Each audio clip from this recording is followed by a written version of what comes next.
Hi guys, I'm finally back here today to be back on my channel. I know that I took like a 2-week type of break because the video I originally wanted to put out next, I didn't feel like editing it, but I saw the trailer for Beyonce's new, I guess, visual album they call it, that's on Disney Plus, called Black is King, and I was like, I'm gonna get on this because this is a good video idea and I want to edit this because I love that. I just saw it, like literally just saw it, and I love every moment of it. So let's get into it. I'm not gonna be able to show any pictures or videos from it because I don't want to get copyrighted, and I'm not gonna put the music in here because I don't want to get copyrighted. You know, this is Disney we talking about. I don't want them coming for me. Anyway, it's really hot. This is gonna be a really long video because I took a whole bunch of notes. Don't look at my terrible writing. The first part is the intro, and this is basically like the opening for the whole film, and it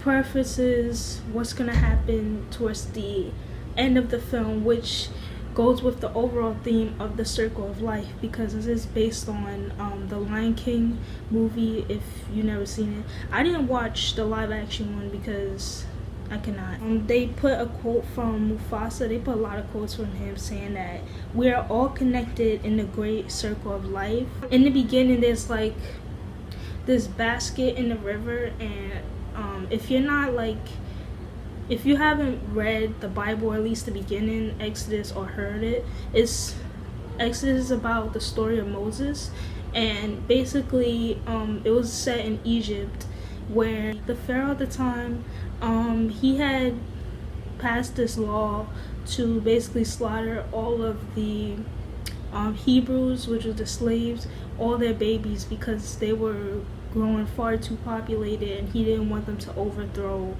you know, the Egyptians. So basically Moses was one of those babies, and what his mother did, I forgot her name, I think it's Jochebed, don't remember, don't quote me on that, but basically his mother brought him to the river, and he was taken to the other side of it. He was able to be free and still be alive, you know, because he was brought into the Pharaoh's family at the time, and they basically adopted him. So that's what the beginning is showing you. It's showing the basket, it's showing the baby, which I guess in my opinion symbolized that. And it goes into basically a lot of the themes that's going to be explained. So the first song, Bigger, which is basically saying that everything is bigger than just us, than just oneself. It's all of us, all connected, all together. And I've quoted a lot of stuff. So one of the things that was said was, "Let black be synonymous with glory." I love that. And history is your future, which is the whole point of my channel. Like, Beyonce just exposed my channel. So the next bit, they go into life is your birthright. They hit that in fine print. Take the pen and rewrite it. This reminded me so much of Malcolm X's autobiography. I know I'm gonna always be talking about this on my channel, even though I didn't really like Michael Jackson talking about me heaven. I didn't like Malcolm X, you know. I didn't really like him as a person because he didn't really seem morally correct, but he did turn his life around, and I have to give him props for that. And that's why I like the book ultimately, and there was a lot of good information in there. I'm so glad that my teacher allowed us to read it and give me a piece of my history without even knowing it or realizing it, you know. Like, I used to be glad to come to class to read it, and everyone else didn't, but that's just me. But anyway, that really reminded me of Malcolm X because there's a certain part where he meets Elijah Muhammad in prison, and Elijah Muhammad is showing him the dictionary of what the words black and white mean, and how they rewrote history to make them come out good. and us come out bad, us meaning black people. And I just had that in my head. Like, I just saw the whole book opening because we saw the movie too in my senior class, and I was just like, yo, this is it. And it also reminded me of Hamilton. The last song in the play, I can't think of the name of it, I'm not about to pull it up, but the name, it was like, who lives, who dies, who tells your story. That's what that reminds me of. It's like, they are the ones who told our story, not us. And we need to take the pen and rewrite it. Like, step out of your estimate, step in your essence, and know that you're excellent. Rise. That powerful. Step out of the box and step into who you were meant to be. Like, you were meant to be that king or queen. You need to step into that and step out of what the barrier they tell you to be. And I love that. And they said, just know that you can make it. Like, just rise and do it. So then there's a question that I asked myself, because they showed like this kid, this little boy with a bunch of like, I don't know if it's necessarily paint or powder, but if you watch The Lion King and Rafiki put the thing on Simba, it's something like that, I know. But they basically showed the kid in space coming down to Earth like a shooting star. And I was thinking, what if shooting stars are souls passing through or returning from heaven? What if they're, because people always say wish upon a star, and it's like, or like, you're supposed to make a wish when you see a shooting star. So I was like, oh, maybe that's what it is. So I don't know. It was just a question, a thought I had. It doesn't really make sense. I just thought I'd put it in here. Find your way back. Right? Yeah. Find your way back. And the way she starts off the song, Beyoncé, was beautiful. So, and I also want to put this here, as I might forget, I didn't write it down, but I love that she incorporated different artists' songs and not just her own. Like, she wasn't in every song, and I love that, because she put a very diverse range of artists and a lot of, different African languages and all of that, and I thought that was really beautiful. And there was a lot of like Caribbean dance, upbeat music to uplift, and it has the culture in it. So it's like you're listening to the culture as she's telling you the story of the culture. And I thought that was really brilliant. But let's go into how she starts off the song. So she says, Daddy used to lead me back home all the time. I got big enough to run around. Daddy left me outside. He said, find your way back. To me, I felt that because it was like, my dad was around a lot more when I was younger, and he did take me outside, and we always came back home. But it got to a certain point when my parents did split when I got older, and I felt that because in my head I'm like, dang, like I did get older and I did have to find my own way back home, I thought it was just really nice to bring that sort of thing in, even if that wasn't the real intention. I think the intention is very obvious. That's just how it hit me, and I really felt it in that way, because it's like I did get older, and it's like a way of a rite of passage almost, of having to take care of yourself now, and your parents passing on the culture and everything to the next person, which we will get into towards the end, because this is the circle of life. There's a lot of semblance. There was like a little like teaser to Beyonce being, I guess, the statue of Mary, or like Moses' mother. She just had like, I don't know how to describe it, but she was just, the way she was just holding the babies, the way she was just posing all angelic, like, I was like, oh, queen. I don't know, it just made me think of the statue of Mary. And then she's like singing like, find your way back, as she stands alone in the middle of the desert lost. I thought that was the perfect way to end the song, because like, find your way back and you're stranded. It's like, where I'm about to go. And I thought that was excellent. Like, you were literally left in the middle of nowhere to find out who you are, and that is how it really feels. So I love that symbolism. That was beautiful. That I called On Your Own, because that's what it is. So this is where the part where there's a little boy and he's following this monkey that I'm pretty sure was in the Lion King. He's following this monkey into this dark place, and he meets this man with a snake around his neck that's like, who are you? Like, why are you scared? Who are you? And it goes into the song about jealousy and, you know, all of that. But this is what Beyoncé says as the kid is going in. That really, like, this is when I felt like I needed to buckle up. Like, I felt like I needed to put a seatbelt on as she was saying this. So she said, life is a set of choices. Lead or be led astray. I knew I was in for a ride. I knew I had to sit down and settle in for the journey. I knew what was going to happen. And then she says, follow your light or lose it. This was perfect because it's like the first segment leaves you off with you're being stranded on your own to find your way home, and then the second one is showing how you are basically at a crossroads and you could be led this way or this way, but you need to follow your light, your path, or you can be led astray.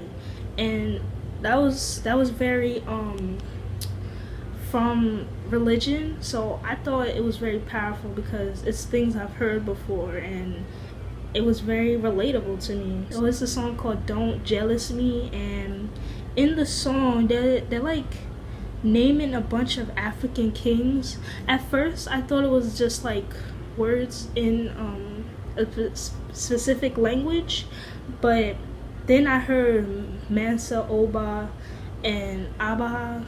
I'm probably saying the names wrong. Even though I heard the song, still don't know how to pronounce it right. My bad. But I heard that and I was like, oh snap, like they're naming a bunch of kings. Because the song is about greed and jealousy, and how this is like basically the role where you are being led astray. And this is like the part in the movie kind of when Simba is getting himself into danger. You know, Mufasa's son, obviously, the next king in line, and on his journey, his way to become the king, he's like getting into danger. He's being led astray, and he's going into the greed and all of that, and the jealousy, because he wants what's on the other side, you know. And there was a scene with a bunch of like red motorcycles circling the boy who went in to this place, and I thought it could be a symbol of the world trying to steal your innocence, you know, like being surrounded by temptations and things like that. I'm not trying to make this super biblical, but it kind of seemed like that to me, but maybe that's because I have like a religious background or whatever. But it just seemed like his innocence was being like threatened, and he was being circled, like, you know, like a circle of vultures trying to like eat him or something. Like, I just thought it was really symbolic of your innocence threatened to be taken away because of these choices that you made and the situations that you're put in, and basically where life, you know, takes you. And I thought that was really interesting.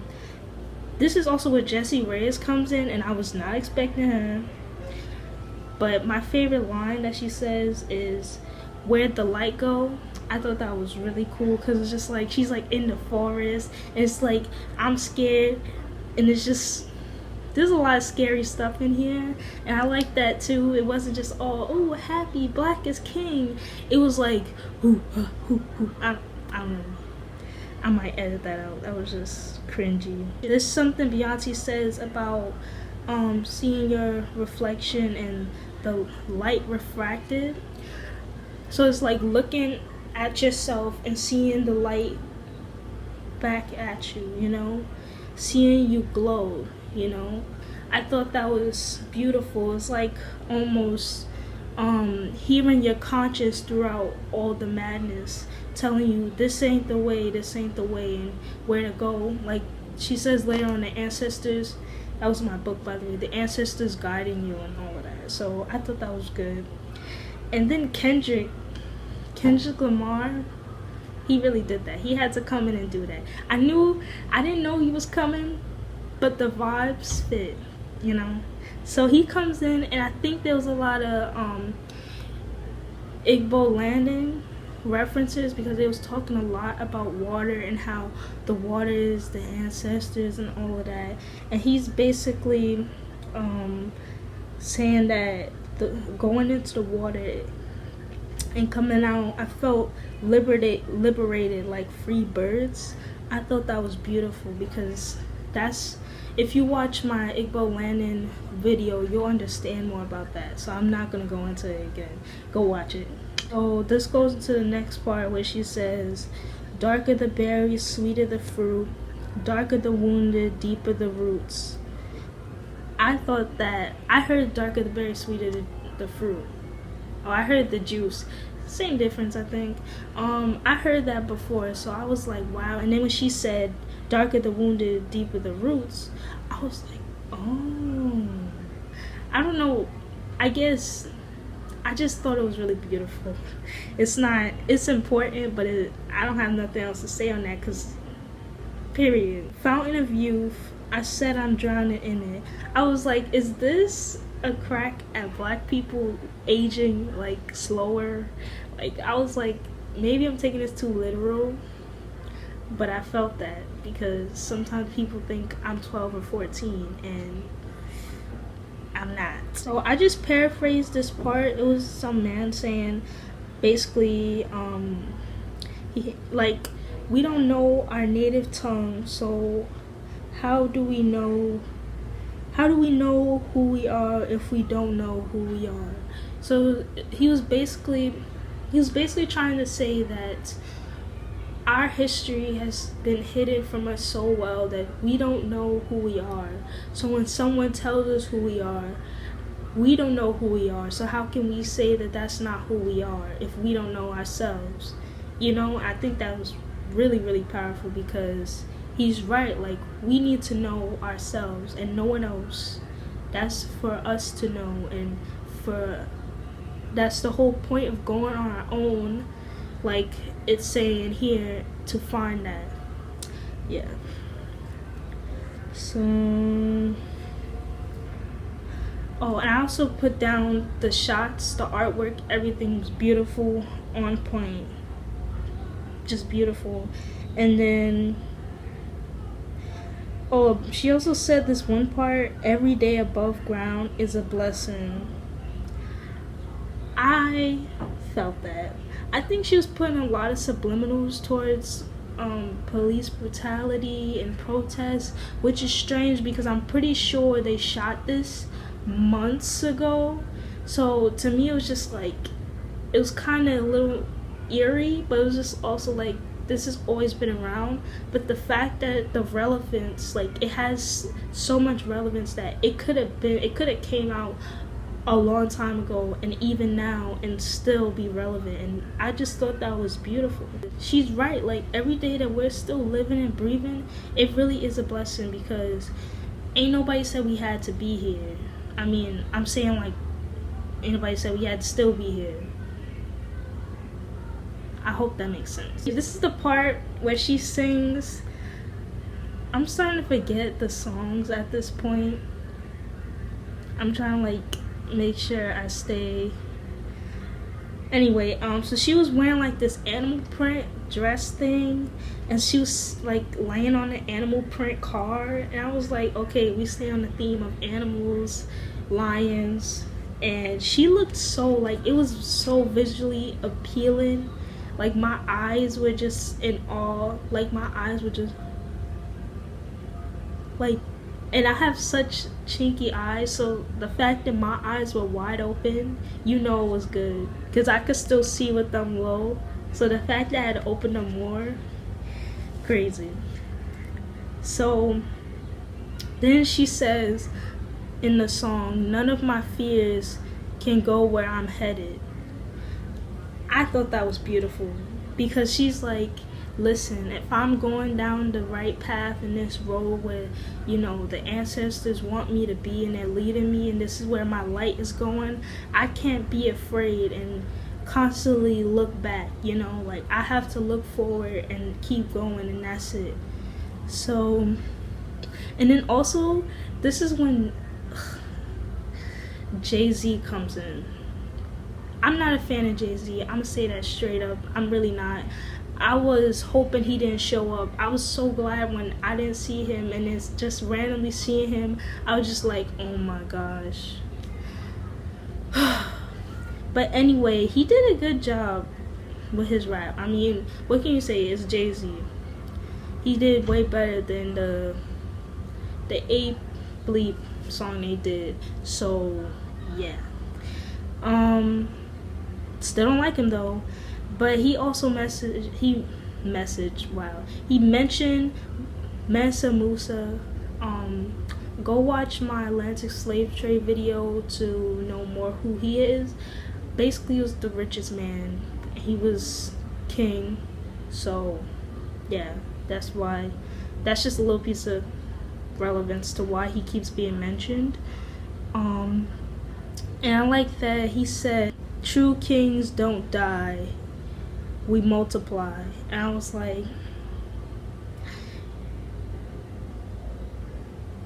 he's kind of right though. I mean, when you're a true king, it gets passed down. Like, I feel like the energy that each of us possess always gets reincarnated, and I feel like that was a reoccurring theme and thought that was happening in this. So I thought it was beautiful. There was synchronized swimming in this part.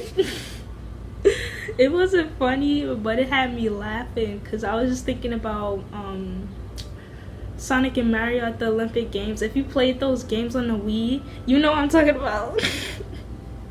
You know what I'm talking about, why this is funny to me. Like, I just kept thinking of that. Not like I was actually good at the game, but anyway. This is when I realized they kept showing this blue man. I didn't mention him, but he was like in the entire thing. And I'm like, what is he supposed to symbolize? Because in my head, I'm thinking that movie called, I think it's called Big Fat Liar, which I'm pretty sure that has no relevance. I just wanted to know why he was there. Maybe it's Hindu. Maybe Aladdin? The genie? I don't know. Next, they were talking about how dark and light is like the balance of good, and it's like duality, you know, good and evil.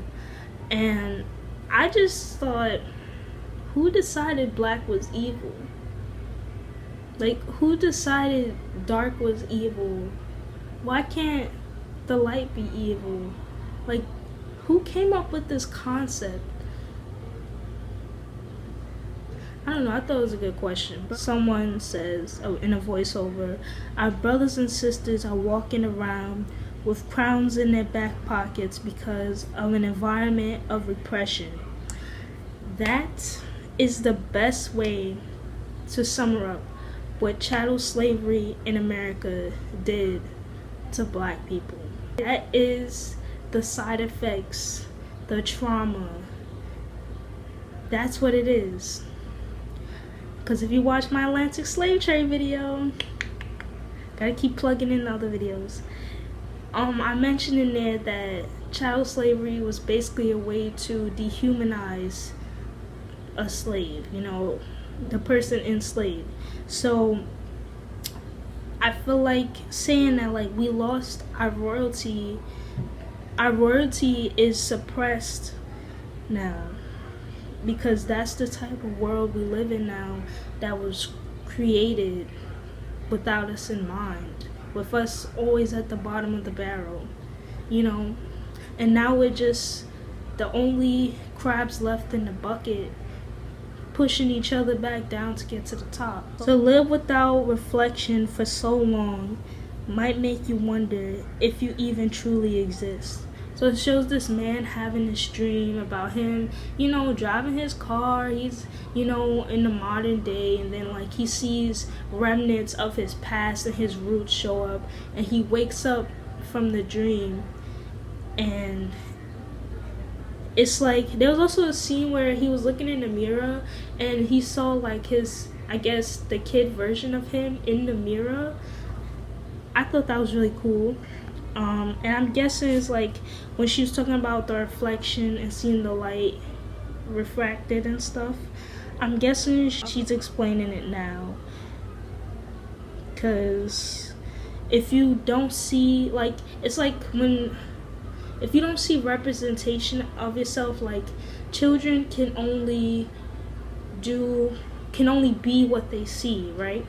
So if you don't see yourself or your, like she said, reflection, you don't think you really exist or you belong, because you don't see who you are. Even if you don't know, a nobody is a somebody. So it's like, even if you don't know, like, I don't know too much about all the cultural references. I don't know every single reference that was put into this. Even a nobody is a somebody. So even not knowing, I still know something. I still could know something, I can still learn. It leaves room for improvement, for learning, for growth. And I thought that was excellent to put in here, because we have, this cancel culture going around and stuff.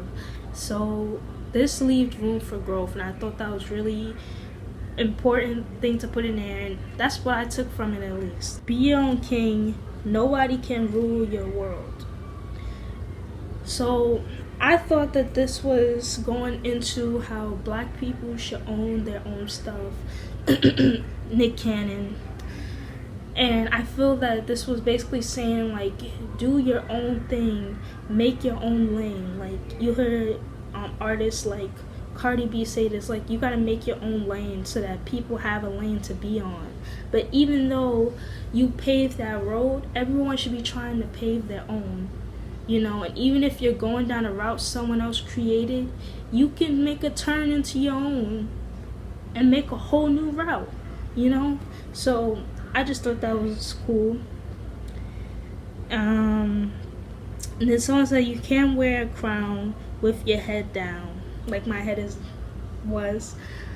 That's beautiful. Like, you need to be, upright. You need to be looking at the light. You need to be able to see the light to wear your crown, which is, I think, also goes into, having your chakras lined up.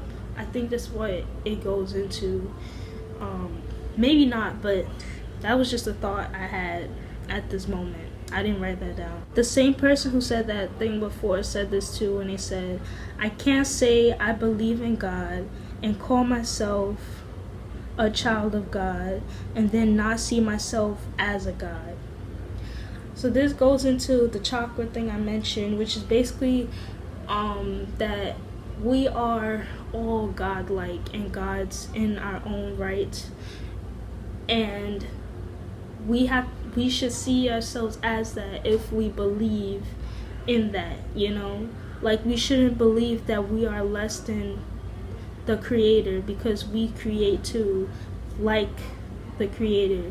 That's why, Christianity is Christ-like, if you get what I'm saying. The circle of life. Black woman power and the power of black women within black culture. Black is king, but black can't be king without a queen. You see? So someone is basically saying, I just paraphrased, that women teach more than men, and women are the ones who are the glue to hold everyone together. They are the strength, they are the educators and all of that. So I think you could say that it plays into society's version of, I guess, what a traditional wife should be and how the woman should be supporting the man. I think it goes more into, this person is saying that he wouldn't be who he is without women, and that is the case for a lot of men. That's the case a lot in our culture, that women are just the nurturers, this, that, and the third. They are helping keeping the river flow, which will come back later. Then there's another Igbo reference again, saying that the coast belongs to our ancestors, which that's why I thought it meant that. And we orbit the earth and womb. So women, they are the earth and womb and all of that. So it's just basically the circle of life again. And this is where it comes in, like I said before, how water signifies life, and it gives us the ability to be reborn, which, go watch my Igbo landing video. I talk more about that in there. This is when Pharrell showed up and he did his song with Beyonce. I was just like, I don't like Pharrell either, really. Wasn't a big fan of his song Happy. I did like how he worked on Ariana Grande's album Sweetener, so props to him for that. This is another part where I paraphrase, black men are told not to love. You know, it's basically the essence of they are taught to hate their women, their culture, their skin, and all of that. And I thought that was a perfect thing to add in here, because it's a video I wanted to put up, but I'm not a black man, so I'm like torn about it. So that's why I haven't posted it, because I learned a lot of information about it, but I will be getting into it most likely in the future, so subscribe for that. This is like a part of our culture that black women, hating black women, is very much normalized. And my nose sounded stuffy for some reason, I don't know why. So this is where she says black is wonderful and it's heavenly, and I added divine. Black is king, because she says it here. She says it multiple times, you know. I think it was a beautiful reminder, because we do need to be reminded of who we are, and I think that was intentional.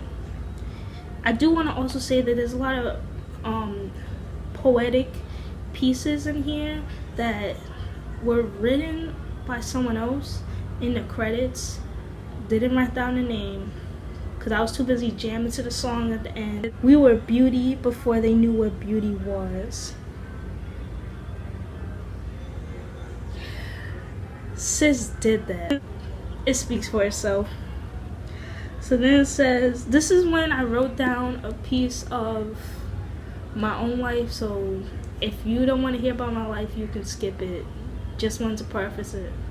Anyway, so I put that there was a time when, even on this channel, you'll probably go back to my older videos when I started to do these like not really commentary, but these videos when I started talking about my life more. I would say that I was mixed because I didn't want to be black. I associated black with bad and something I didn't want to be, and I felt uplifted and validated by people thinking that I was other than black when they looked at me, and I ran with that. And for some reason, when I was really young, there was a time when I remember my parents arguing, and after the argument, my mom had left to get some air.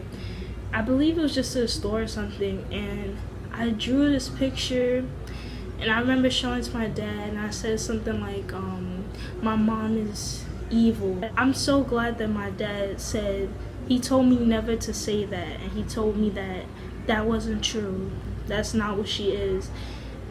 And looking back, I think that it was because my mother is darker than my father, so I saw that as something I didn't want to be. I wanted to be light like my dad because I looked more like him and everything. So I related more to his side than her side for like most of my childhood until my dad was out of the picture, and I started to feel lost because, you know, he told me like don't say that about her, but his actions showed something different, you know. It showed me that I was right. So it's like, in a way, he didn't say that to me, but his actions showed me. And I take people's actions more seriously than their words. So to be shown that, and when you're a child, you're like, you soak up things like a sponge. So it was just something that stuck. But I'm glad that now I guess I see the light, because, you know, I'm glowing. In summary, I was saying that my definition of what was beautiful was skewed when I was younger. So I definitely really felt and understood what Beyoncé was trying to get across. I noticed that in the video, well, movie, there was a lot of different shades of black people, like beautiful shots of them. Like the shots that they showed were like accentuating their skin, and every skin and complimenting it. And it was just like, child, the white people couldn't do that. But anyway, I just love that because they showed albino black people too, and they were represented. I love that. And this is how we go into the brown skin girl song.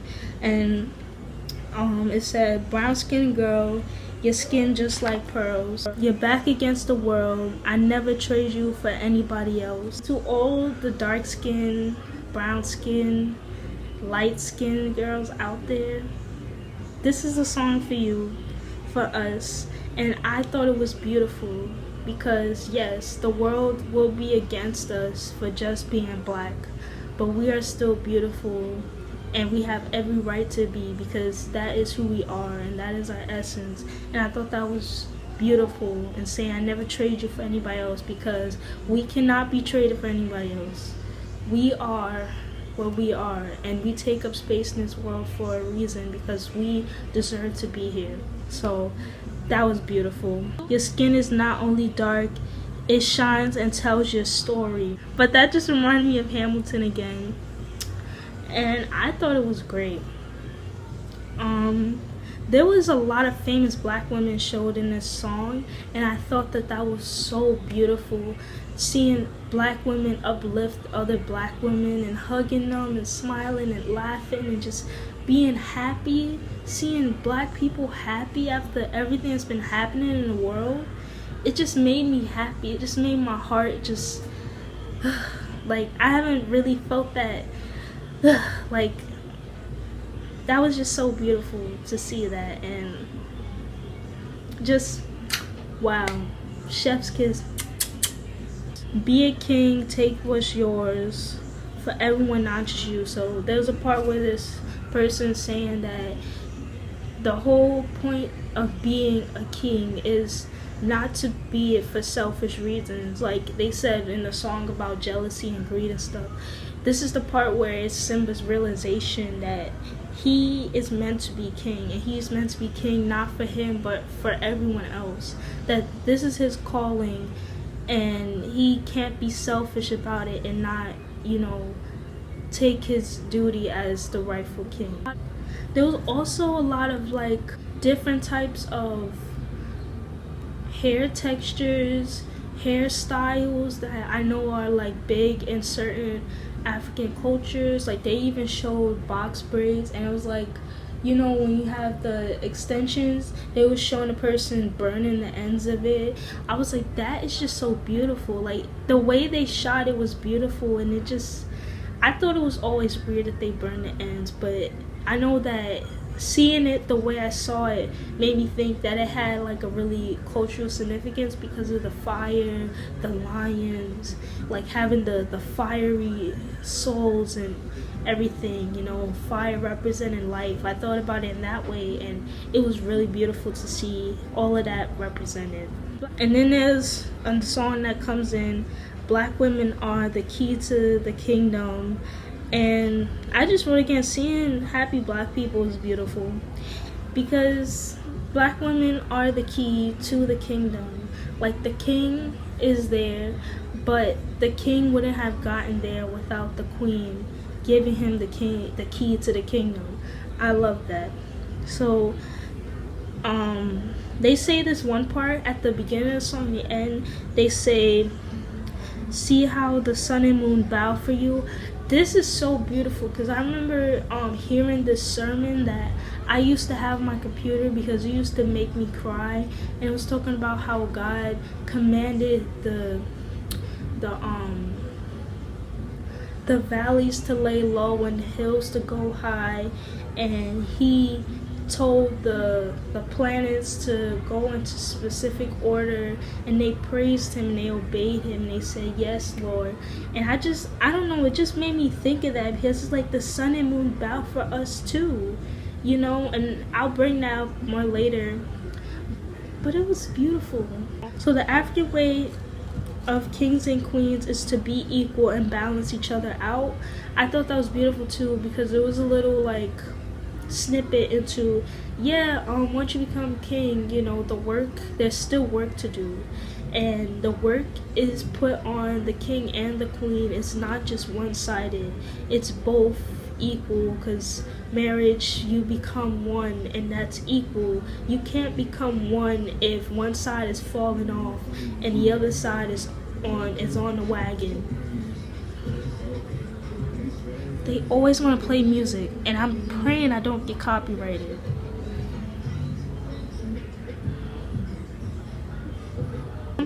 Please ignore it because I want to finish this video. The next segment, it's time to come home. So I wrote come home is repeated all throughout this thing, but this is the part where it's like Simba, it's time to come home and face Scar. That's what it is. So they also repeat here, step outside the box for the next generation and be who you are meant to be. And this is where the beginning, where the opening with the basket and stuff flowing in the river, this is when they showed what's leading up to that part. So they show Beyoncé looking like Moses' mother, and she's bringing Moses to the river to set him free. Like, it was just so beautiful, and she was singing, and I wrote the story of life comes the circle of life comes full circle, the past and future blend, and that's the whole point of history.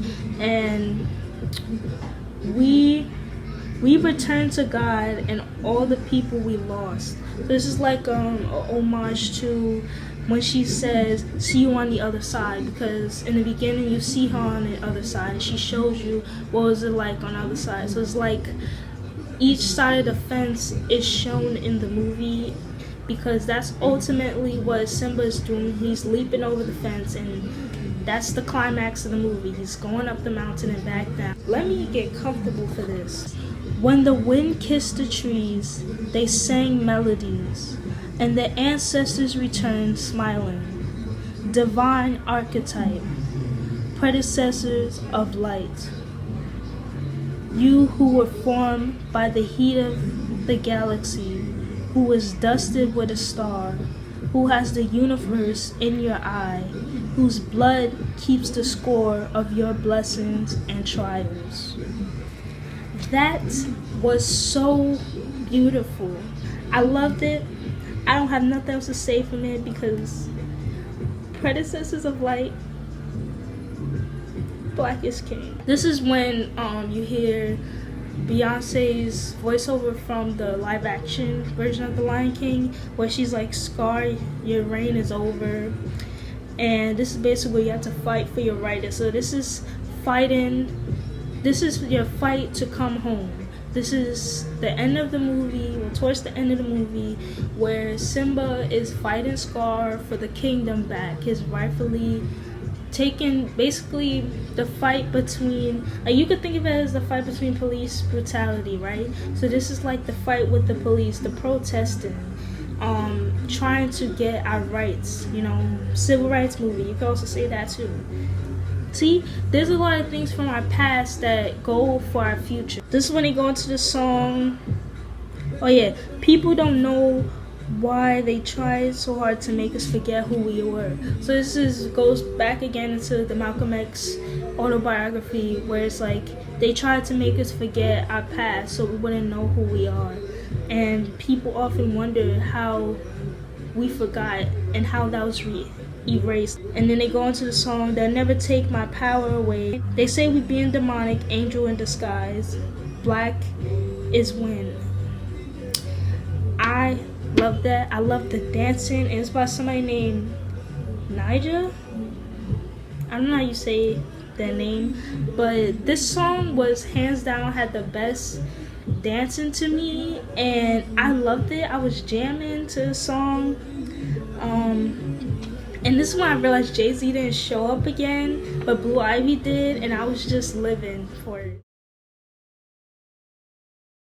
The outro is basically after the war is over, you know, this is when the new king, Simba's heir, is, you know, coming to life, and everything, the pieces are falling into place, and there's peace in the land again, and the circle of life restarts. So this is what the outro is. So it says, kings rise and fall like the sun. So remember how I said that was going to come back later? So it's like the moon and sun bow down for us because we rise and fall like them. You know, we are alike.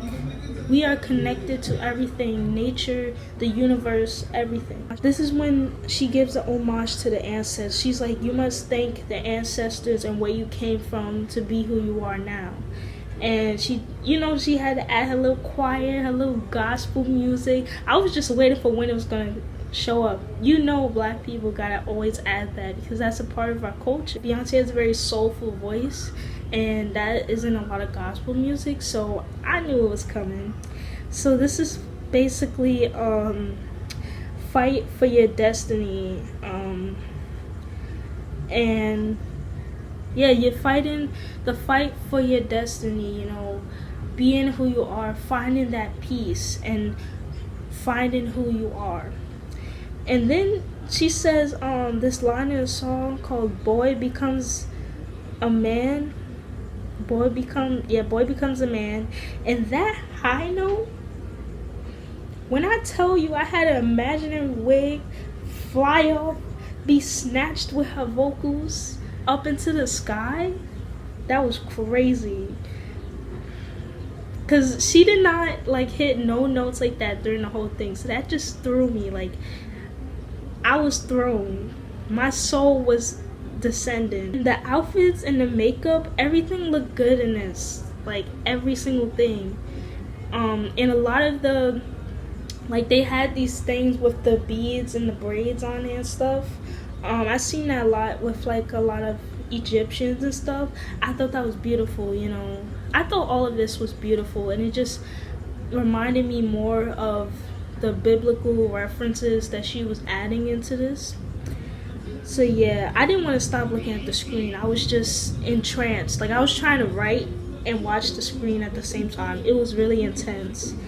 So this is when the king, because there's a marriage that happens in this, which is basically Simba and Nala symbolized, and the king lifts up the newborn baby. You know, he is risen. I thought that was also homage to Easter and Jesus and all of that.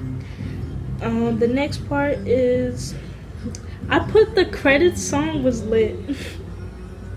Because it was. She said, this is like where the last song is Black Paradise. And she says, rubber bullets bouncing off me. Made a picket sign off your picket fence. Take it as a warning. When she said those lines, I was like, sis is throwing so much shade. Like, you know, because you hear in the protest that they're shooting rubber bullets. And she's like, nah, that's going to bounce off me. Y'all ain't hitting me. All y'all haters, y'all not on us. Like, y'all got nothing on this. Like, the melanin is pure, and the melanin got us, and the melanin is gonna protect us. And I thought that was beautiful. And then how you made a picket sign off the picket fence, because you know the typical white suburban family with the white picket fence. She was like, no, I'm taking your fence and I'm making a sign of protest. This is your warning. Like, that was just props to her. And my thoughts were, I loved it. 10 out of 10. Would recommend. Either get Disney Plus or listen to the album on YouTube or something, Spotify, whatever you got, whatever you're gonna stream it on, just get it, watch it, because this is a must see. Like, it's so beautiful, and I would watch it again in a heartbeat. So sorry about the background noise, and with that said, bye guys.